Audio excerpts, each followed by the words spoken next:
இந்த ப்ராப்ளம் பாருங்கள். பர்சன்டேஜில் வந்து இந்த ப்ராப்ளம் என்ன கேட்டிருக்கான்னு பாருங்கள். ஒரு பழ வியாபாரி அவரிடமிருந்த ஆப்பிள்களில் 40% விற்கிறார். 420 ஆப்பிள்களை விற்பனை செய்யவில்லை. அவரிடம் மொத்தம் எத்தனை ஆப்பிள்கள் இருந்தன அப்படின்னு கேட்டிருக்காங்க. இது வந்து பர்சன்டேஜ் ப்ராப்ளம். நமக்கு பர்சன்டேஜ்னால் என்றைக்குமே என்னென்னா, ஃபஸ்ட்டு பர்சன்டேஜுங்கிறது நம்ம 100% அப்படிங்கிறது தெரியும். இதை வந்து எப்படி சிம்பிளாக சால்வ் பண்ணலாம் அப்படிங்கிறதான் பார்க்க போகிறோம். அதாவது ஒரு பழ வியாபாரி அவரிடமிருந்த ஆப்பிள்களில் 40% விற்கிறார். இப்போ வந்து பாருங்க, அவர் விற்பனை செஞ்சது எவ்வளோ? 40% விற்பனை செய்கிறார். இப்போ இது வந்து நம்ம ஒரு ஈக்குவேஷன் மாதிரி மாற்றி வந்து சால்வ் பண்ண போகிறோம். சிம்பிளாக எப்படின்னு பார்க்கலாம். இப்போ வந்து அவர் விற்றது எவ்வளோ? 40% வந்து விற்பனை செஞ்சுருக்கார். அப்போ நம்ம மொத்தமாக பர்சன்டேஜ் என்ன, 100%? 100% ஆப்பிள் அவர் வச்சுருந்துருப்பார். அதில் வந்து 40% விற்றுட்டார். அப்போ அவர் விற்காது எவ்வளோ?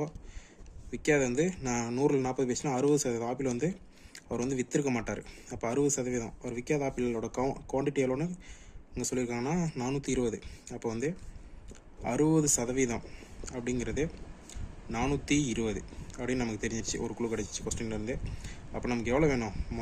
அவரிடம் மொத்தம் எத்தனை ஆப்பிள்கள் இருந்தது அதுதான் நமக்கு வேணும். அப்போ மொத்த ஆப்பிள்ங்கிறது என்னென்னா 100%. 100% ஆப்பிள் எவ்வளோ அப்படிங்கிறத நமக்கு வேணும். அது நமக்கு தெரியாத வந்து எக்ஸ்ன்னு வச்சுக்கலாம்.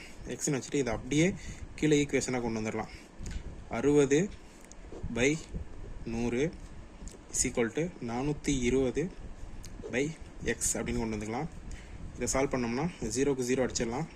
எக்ஸை இந்த பக்கம் கொண்டு வந்துட்டோம்னா 10 மேலே போயிடும். 420 × 10 / இந்த 6 வந்து கீழே வந்துடும். இப்போ இதை அடித்தோம்னா 1 6 6 7 6 42 இங்கே 70,000 = 70 × 10. அப்போ 70 10 700. நமக்கு ஆன்சர் வந்து என்னென்னா 700. அப்புறம் மொத்தம் எத்தனை ஆப்பிள் வச்சுருப்பாருன்னா 700. Option D. இந்த மாதிரி நம்ம ஈஸியாக சால்வ் பண்ணிக்கலாம்.